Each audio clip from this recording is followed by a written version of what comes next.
Hello and welcome to Steve's Vintage Model Builds. Thanks for everyone who's joining me. Thanks to all my subscribers, my model buddies out there who always give me great encouragement and support. Thanks to new viewers too, if you're coming along. Beautiful summer day today. Did quite a bit of work here on the homestead. We're having the deck painted, so we had to move everything off the deck into the garden, including the greenhouse, so it was a lot of fun. Anyways, got to be done, so there it is. And yeah, nice warm day, and it's about 6:30 in the evening here, so I am enjoying a little beverage. Tonight, they were out of my usual Fax extra strong. So here we go. Imported from Holland, 8.6 original extra strong beer. I only drink one, so it's okay. Most of the time. Okay, so, right, buddy over at Andy at the Novice Modeling and Midlife Crisis channel. If you don't know about his channel and haven't discovered it yet, then please do so. He's got some great old kits, and he's a man after my own heart, because really he's just about where I am.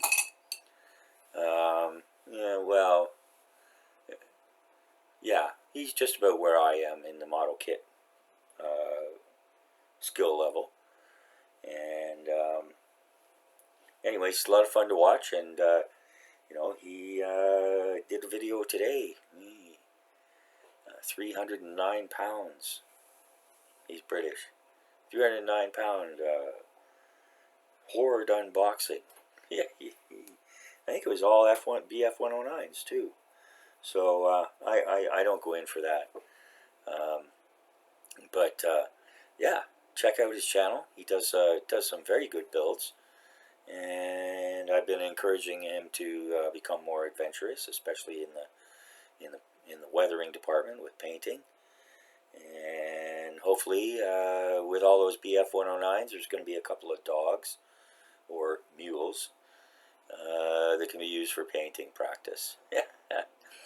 So, anyways, yeah, so to rival you, Andy, I have my own little haul of kits. And I got one more coming. One more. And all of this was a bit of, therapy for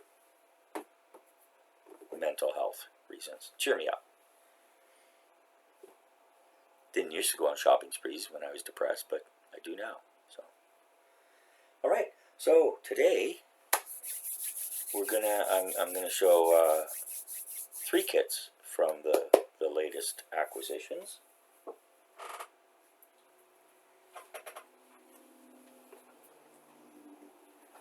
And review 1. Okay, so I had my eye on this for a while.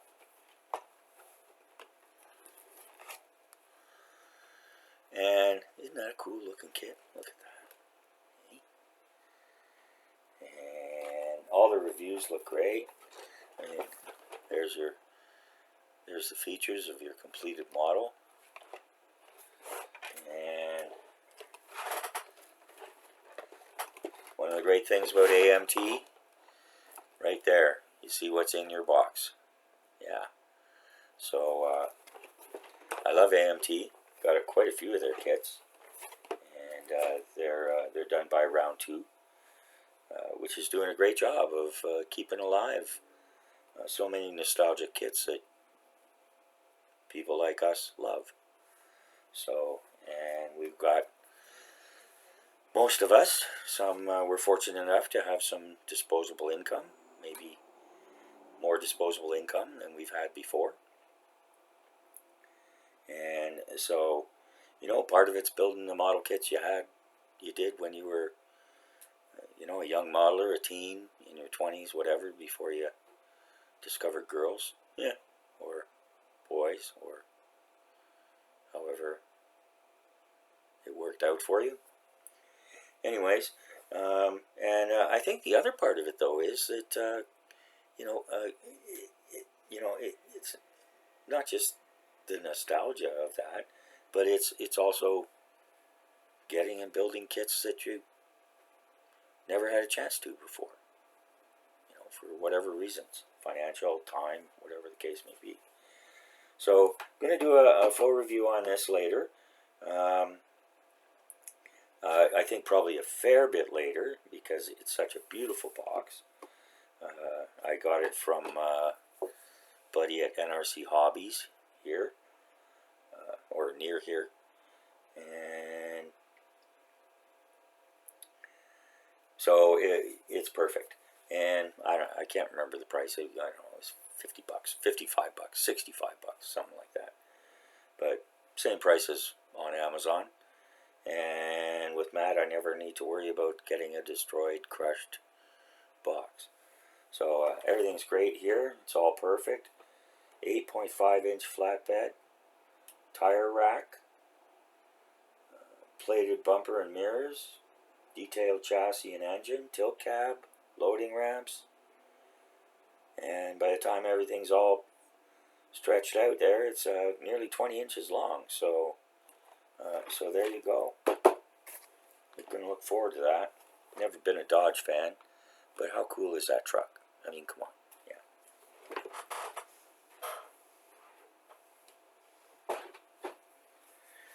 My parents, of all people, had a two-door Dodge Dart Swinger. Ooh. Yeah. And yeah, it was a really cool car. It was a good car.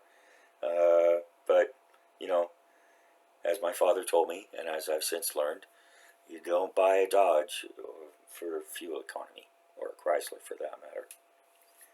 In any case, to each their own. I'm totally a Toyota guy now.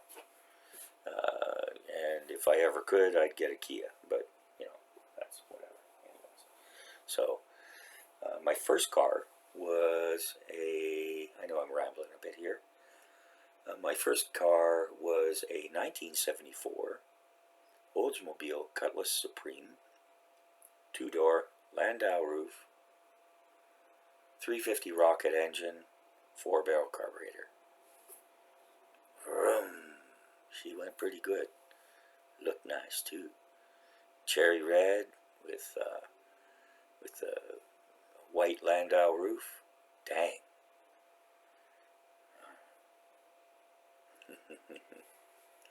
Yeah.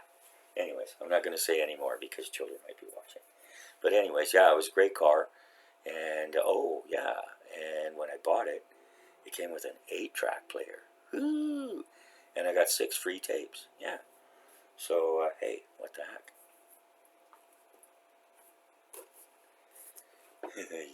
There may be some younger viewers out there, if there are any, watch my channel. What's an 8-track? Okay. All right, and so I ordered that, and so I was looking around, and speaking of the Dodge Dart, ours wasn't a Hemi, but yeah, it was a cool car. Actually, one of the cooler cars on the block. And so, yeah, so we've got the 68 Dodge Dart Hemi 2-in-1 Special Edition from Revell. This was probably a monogram kit, but I won't know until I do the research for the actual video. And they show you 2 different paint schemes here. And this will go real nice with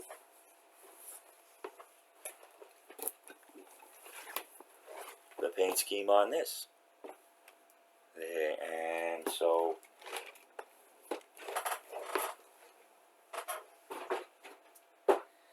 I'll just have to make sure to use the same color green on both.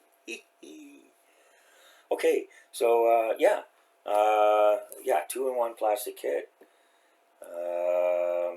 What do we got here? They have a copyright here of 2017. 125 scale. Both are 125 scale. 1/125 scale. which is kind of interesting because AMT does mostly 1/124. But here we go. So yeah, and very cool. Sorry for the glare. Look at that engine. Yeah, that's going to be a lot of fun. And there you go. 8 inches long, 172 parts. Ooh, that's high, but that's because it's a 2-in-1. More car parts for the garage diorama. Molded all in white plastic, water slide decals. And this one was the Hemi 440.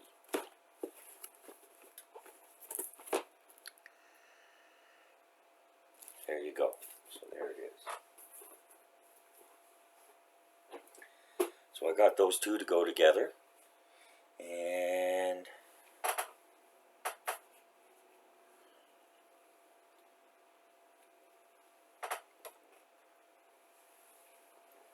excuse me. Getting caught up on model kits, but I'm also stocking up for the winter. Geez, the year's just gone by so quickly. Anyways, so now, kit number 3, the star of the show. Always a star in my heart. Lady Tamiya brings us today the British 25-pounder field gun and quad gun tractor, the Canadian Ford FGT.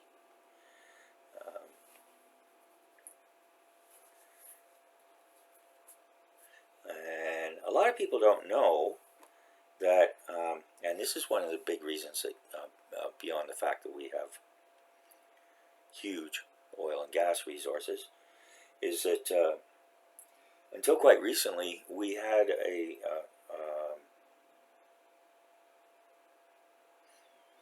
manufacturing industry that rivaled many factory areas of the United States.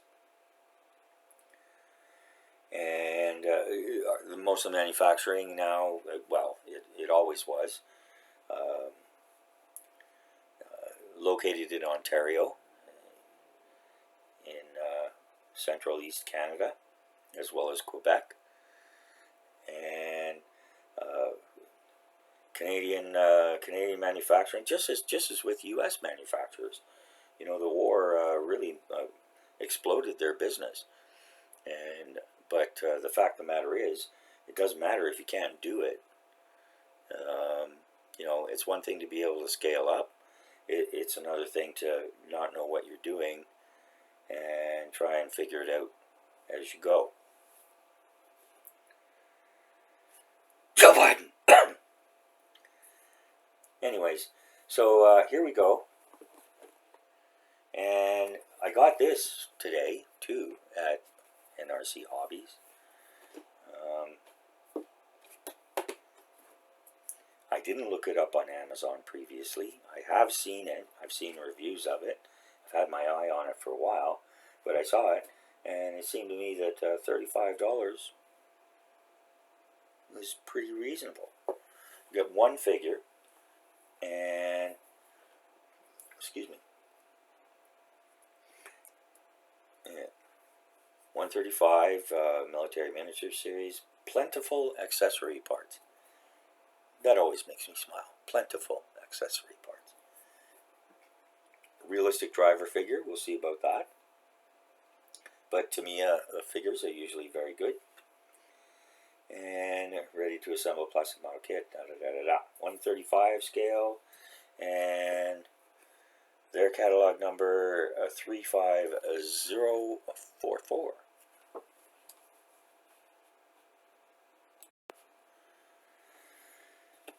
Okay, so and obviously we've got plastic shrink wrap, which you don't always get with Tamiya kits. Very often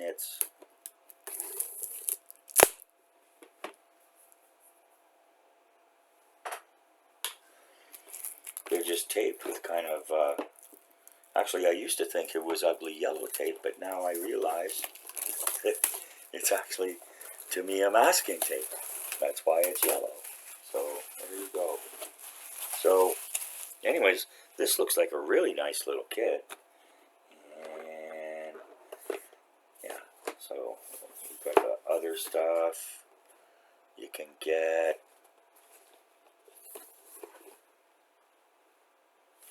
And this is interesting. They show you the underside. So obviously there's some detail there. Actually, that looks like pretty awesome detail.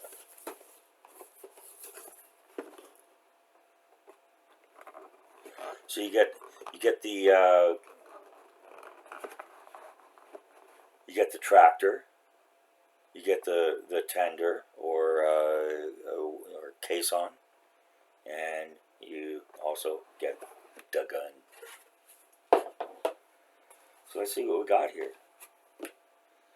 Ooh, Zinzan over at Zinzan Scale Modeling. He's building a Ryefield MRAP right now. It's a sweet kit. So just stop by and take a look if you're so inclined. And so this kit was tooled in 1974. 1974. And as such, we get two booklets. We get one booklet in Japanese so that we can study how to read Japanese.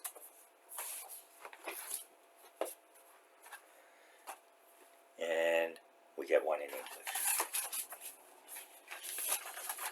We also get the Tamiya tech tips, which are awesome for beginner and novice modelers. They do a great job. And these, I don't really usually need them, although I always take a look to see if there's something new. And if I don't need it, I use it for spray painting in small boxes. There you go.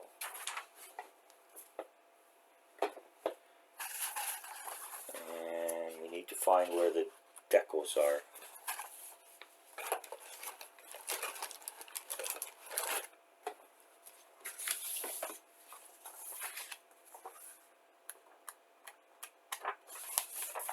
Okay, well, that's a discovery yet to be made. Okay, so I'll flip through here again. There we go. All right. So before starting on looking at the actual kit, and one of the things about Ryefield and a lot of the other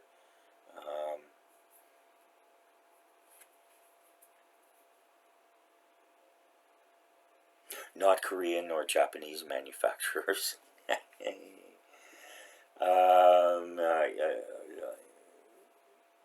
They don't give you any information on the subject. You get your kit and that's it, and that's fine. But you know, I've looked at Ryefield kits. I haven't ordered one or got one or built one yet. But they, you know, to me, and they look beautiful. Peter Oxley just did one as well on the I think it was a pack wagon, yeah. And so, anyways, they don't give you any info, and for the, you know, they're beautiful kits. They look fabulous, but you know, for the amount you pay, you'd think you could get at least a little information on them. So anyway, so this is a, you know, kind of a funky, clunky, funny looking vehicle. It looks like it was mostly engine in order to pull all that weight. And we'll read here. During World War I, with the advent of greater movement than in previous wars, and with the continued development of the internal combustion engine, many lessons were to be learned. This was especially true of the artillery arms of the world's armies. The mobile artillery pieces were able to engage rapidly by day or night, and regardless of weather conditions. The specialized disciplines thus trained artillerymen to make a rapid overall survey in order to arrange his arcs of fire in the most strategic positions. In the late 30s, the first field artillery tractor, FAT, or quads, appeared. In 1938, Guy Motors, or Guy Motors, I expect it was Guy Motors, probably a British manufacturer, produced the Quad Ant 4. Here's the Quad Ant 4. There it is.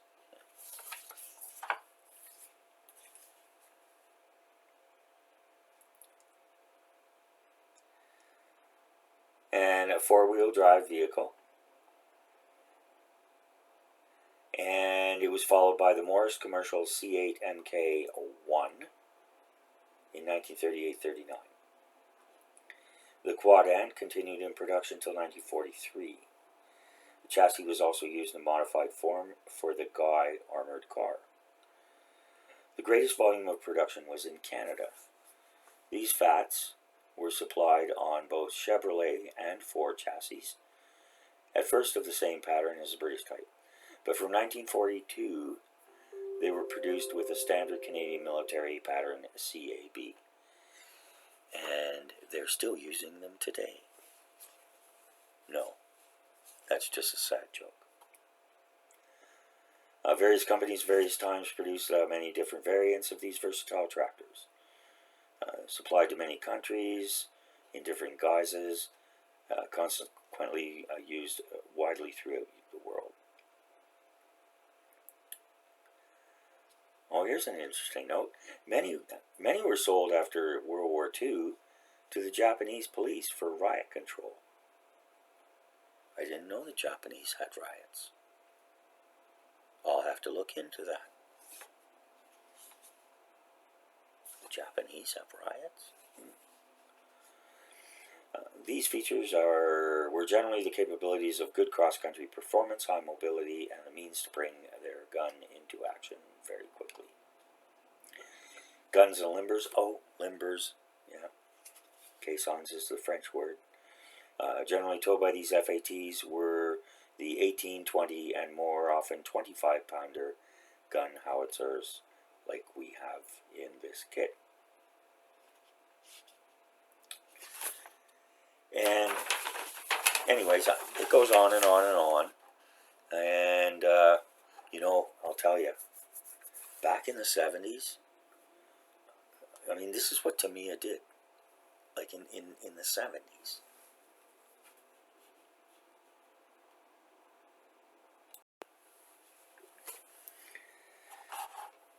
Yeah, so, this is what you get. I mean, you get a huge write-up. You get photos of the subjects. You get close-ups of, I mean, look at the undercarriage there. I mean, that's awesome. I mean, it looks like it might, no, it's not even only one piece. You put it together. Holy cow. Dang. Happy, happy, happy, Cav. All right. What did you do?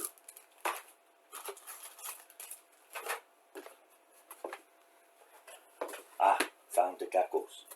They're in a nice little plastic bag, secured by Hotchkiss fasteners. Yes.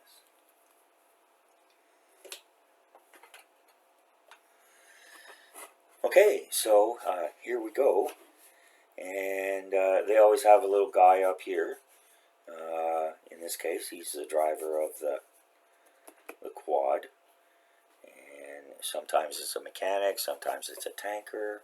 Just depends. But, hey, nice little touch. Gives you a little quick overview. Start with construction of the drive shaft. And here, like again, very nice that they, You know, I mean, this isn't simple stuff. Well, I mean, it is simple, but it's not simplistic. You know, very often, you know, you get one wheel and you stick it on here and blah, blah, blah, blah, blah. But there's a lot more to this than that. I'm impressed and surprised. Miss Tamiya. And so, even from 1974, she's still younger than me. Okay, so yeah, so here we go. And oh, lots of opportunities for OCD painting.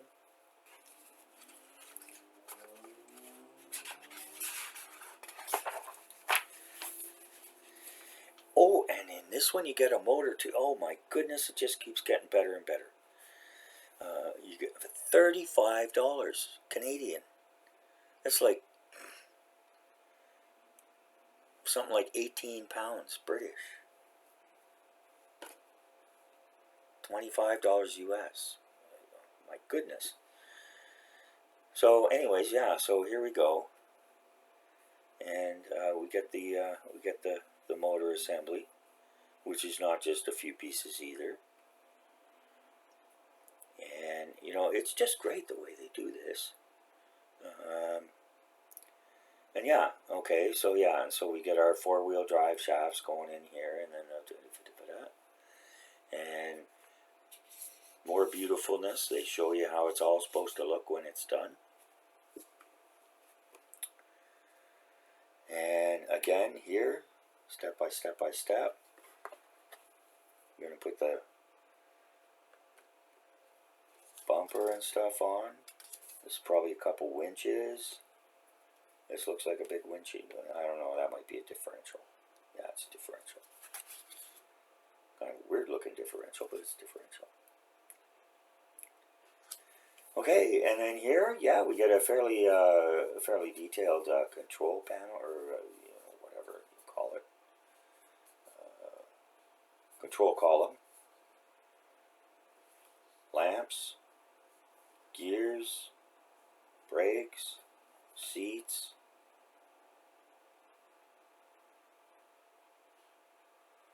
And then it shows you about the clear parts. Again, shows you how it all is supposed to look once it's done. We have one figure here, who's the driver, and hopefully we'll be able to see him once he's in there. I don't think I have any specific 135 Tamiya figures for artillery, but an excuse to dig around one day. Rummage. Anybody else do that? You just kind of sit in your model room or your hobby room, and you just kind of rummage. Just go looking through things, just see what you got, what you might need. Anyway. Okay, and now we move on to the beautiful 25-pounder gun.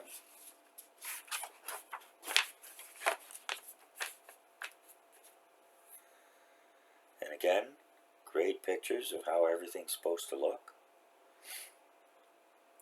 Because I found assembling the artillery pieces can be kind of weird. It's probably just me, but sometimes I find it kind of hard to find out what goes where and what's juxtaposed to what. But anyways, this looks beautiful. It's just nee. No funny stuff. Here you go. You see it building up. And here we are again.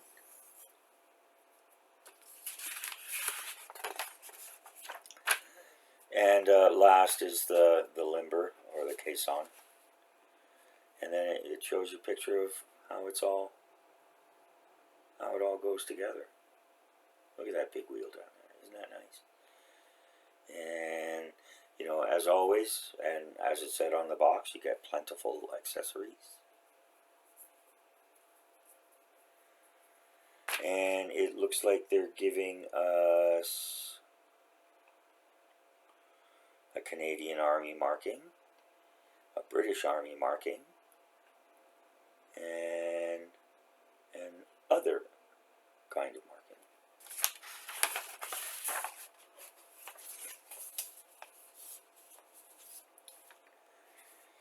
And then we get, you know, then we get the painting, and that's it. I mean, you know, look at that. I mean, hey. I don't understand people who don't understand our hobby. Anyways. And now we have the decals.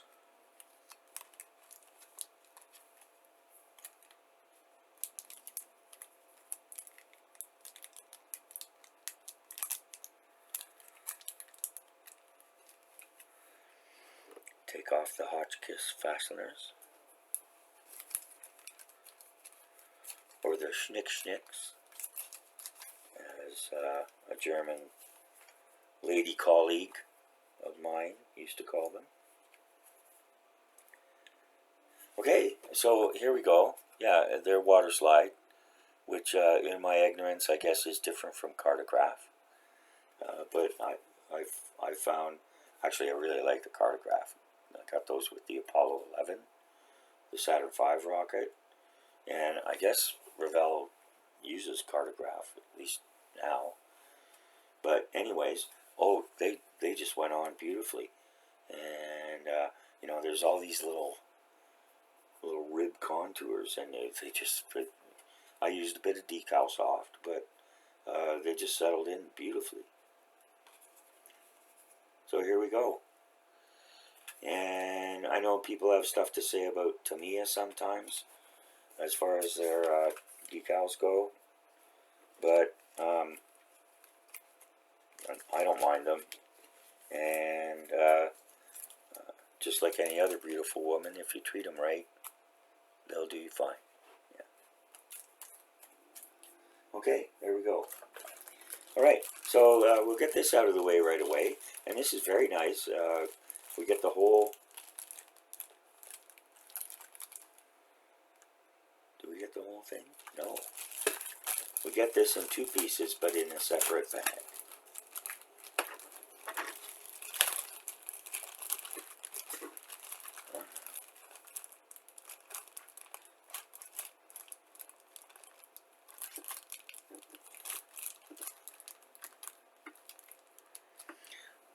I'm going to pause. I don't want to damage anything with these staples.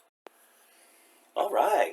So yeah, we get both pieces here together, and you know, nothing on the bottom. All, you know, all this stuff's going to go there. Yeah, so okay.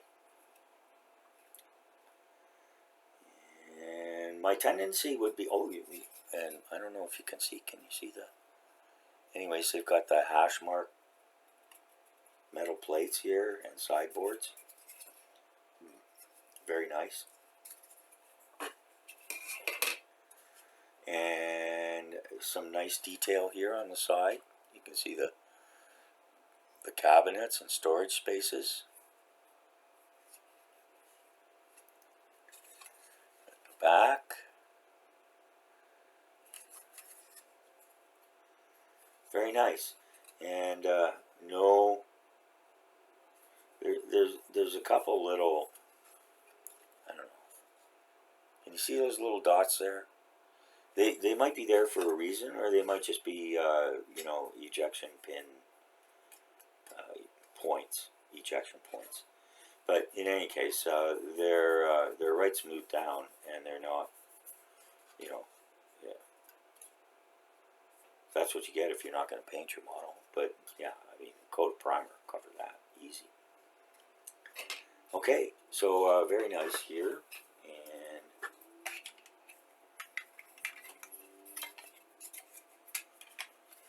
so that goes back in the bag. here, this is right on top. I'm not going to open everything here. I mean, we'll be able to see pretty well, I hope. And, you know, we've got these bed rolls, blankets, different things. We've got a shovel here, axe,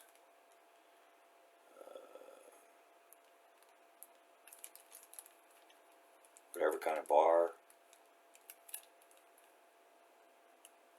spare wheel, helmet, backpack.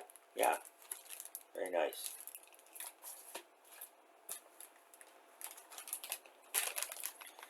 I will open this one. So we got 1, 2,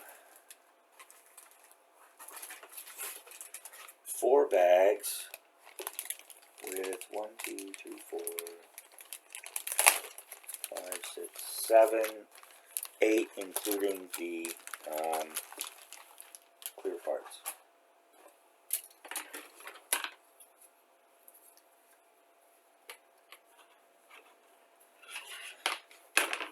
And my tendency would be to do this for British 8th Army in Africa, but since there's a Canadian option, I think I'm going to have to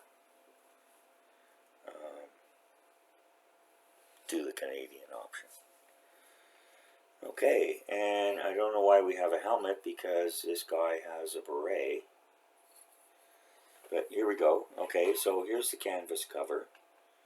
And the hood or bonnet. There's some nice, you know, can you see that? Can you see that? It's not, it's like little dots or a honeycomb, like it would have been. And then nice contours on the radiator here. Nice, good, big, solid doors.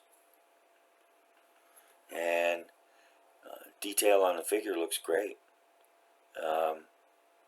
Got big ears. Otherwise, I'm not seeing any flash.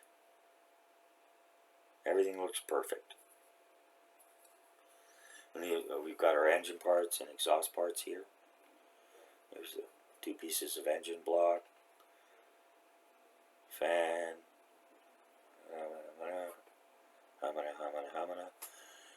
nice contours on the shirt and stuff, and you can even see his bootlaces and eyes of his boots. And then here we've got the wheels. They are solid plastic, unless it's a unless it's a non-military kit. I don't really care that much. And I found that these paint up nice. They paint up great. And then we got the driver's console, the cab console here. Some nice detail. We'll have to check and see. There may be some decals for that, or decos.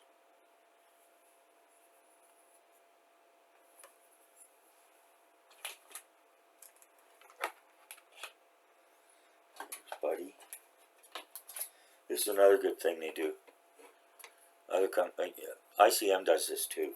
Any good company does this. They put these little posts so that stuff doesn't get squished down together and all wrapped up and tangled.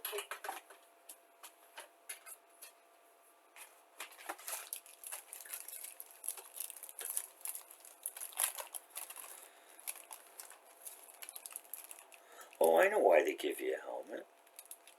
Yeah. Even if he's wearing a beret while he's driving, he's probably going to need a helmet at some point. Duh. Calf.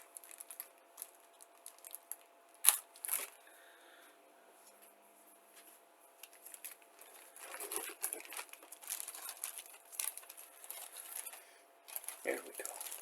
All right. Next. And here we get the drivetrain and the suspension. Gee, this molding is perfect. I I hope you can see it. There's no flash whatsoever. 1974. Now, I'm sure they've changed they've updated, cleaned up, whatever they do with the molds. But the original tooling pattern is from 1974. My goodness. So yeah, we have a single frame piece, but then we've got the exhaust and all the suspension, side lockers, whatever these things are. And then we got drive differentials, and my goodness. You know what? There's only a tiny bit of flash here in these little ribs, just a tiny bit. Otherwise, there's nothing. It's flawless. My goodness.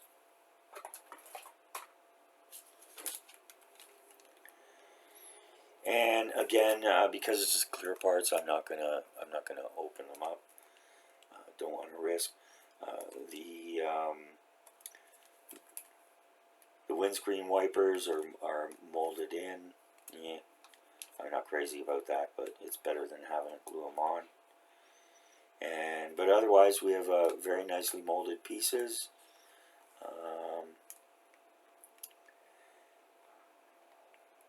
Nice and clear, no complaints.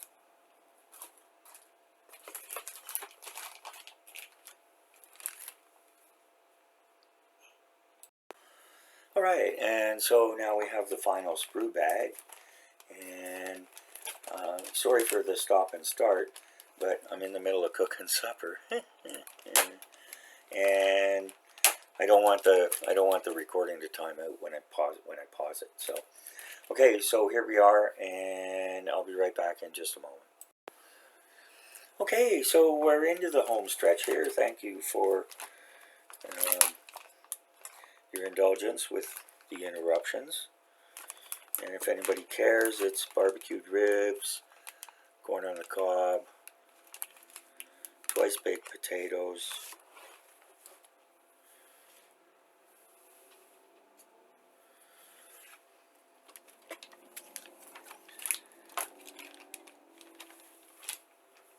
and a glass of wine. Okay, so here we go. This is for the gun and limber. These two. This looks bent on the thing, but it's not. It seems to be that way on purpose. Probably so that it fits perfectly like that. Imagine that. Okay, and yeah, so sprue Y.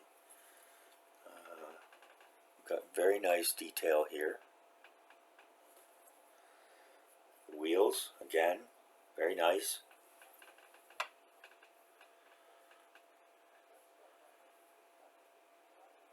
Absolutely no flash. Even on these little pieces here. Nothing. Smooth as a baby's bottom.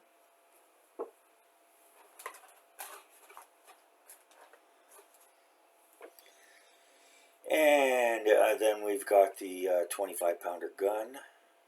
I just love this wheel. I think that's great. I know that's the way it was designed, but it reminds me of a wagon wheel from the Old West. The first time okay, here we go. First time we went down to California, before we lived there. Not long before we lived there, but we were driving along, and we were heading. I think we were heading to Reno. Anyways, so we're driving down a straight road, and oh my goodness, I saw a tumbleweeds. There were tumbleweeds. Tumbleweeds, like we've all seen in the movies. And I'm like, oh, that was so cool. My first live, they're actually dead, tumbleweeds. But anyways, yeah, so that was really cool. And then on another trip, driving through, you know where, what used to be the hottest place on earth, Death Valley. You know, the wagon wheel with the cow skull, which was probably planted there. But anyways, it was nice. You know, I mean, you're in Death Valley, so you know, there you go. So yeah, and it's a shame what's going on with California now. But I'll tell you, you know, when the sun's going down and the breeze starts to come up after the long hot day, and those tumbleweeds, they come a tumbling along, and the grass of the chaparral is purple as the sun sinks behind the hills. My goodness, there's worse sights to see in this world. Okay, so anyways, yes, I'm rambling a bit tonight. Hope you'll indulge me. And again, absolutely no. We've got nice rivets here, nice detail on the arms there, or legs. The 25 pounder, nothing to it. It's a gun. It's a gun barrel. Got another shovel. Still no flash here. You know, there's these ejection pin things, but you know, you snip them off and you're good. Yeah, everything is just perfect. My goodness.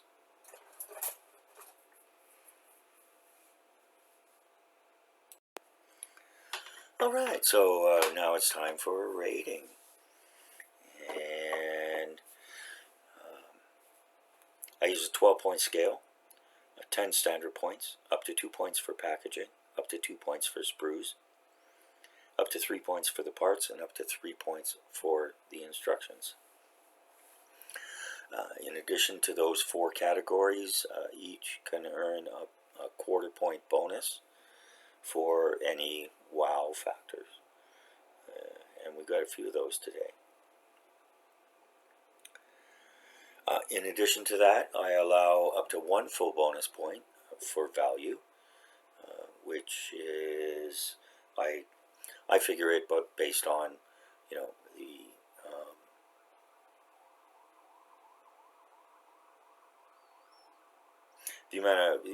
the amount of hours of enjoyment and I'm going to get out of it relative to the cost. There's our friendly neighborhood fire rescue. Okay, so for this kit today,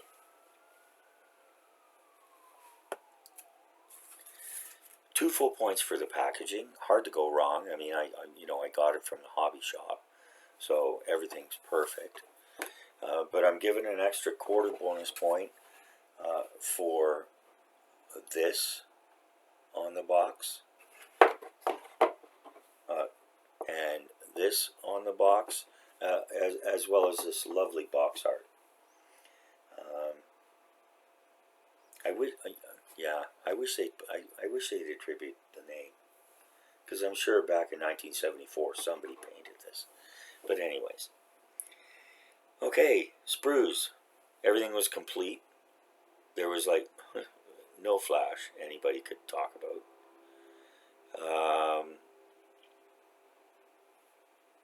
Again, 2 full points with a quarter point bonus for perfection. The parts, quality of plastic, as always, great. Detail was good. 1974 Tamiya kit that now costs $35. Detail is excellent as far as I'm concerned. And resisting being too generous, I'm not going to give them an extra bonus point, because that's what we expect from Tamiya anyways. At least I do. And for the instructions, I have 3 full points and a quarter bonus point for those, the beautiful photographs, illustrations, and the history of the subject. I mean, it's great stuff. Okay, so that takes it up to 10.75. And looking at what we get here, including the figure, I'm going to give it a full 3/4 of a bonus point for value. I expect I'm going to get a lot of fun out of this kit, and so yeah, that takes us to 11.5, which I'd have to look it up, but I think it's tied for the highest ever rating on my channel of a kit.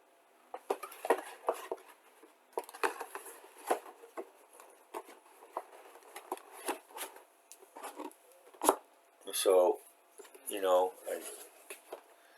I'll do, of course, when I do it, I'll do an after build review. It's not the kind of thing going to take an awful lot of time, I don't think. It's pretty basic paint scheme. I'm getting pretty good at doing the figures. So, in any case, I think it's going to be a lot of fun.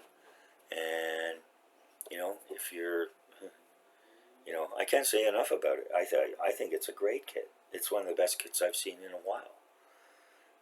So, there you go. $35 Canadian. And look at what you get. So, thanks for watching. Keeping it under an hour tonight. And hope you've enjoyed the show. And again, check out my Substack. Steve K. Might be under SCAF, all lowercase. That's S like Sierra, K like Kilo, E like Echo, double F like Foxtrot. Yeah. So, thanks again for watching. I know everybody's time is valuable. I really appreciate it. And we will see you next time for reviews of the Dodges. All right. Thanks again. Bye now.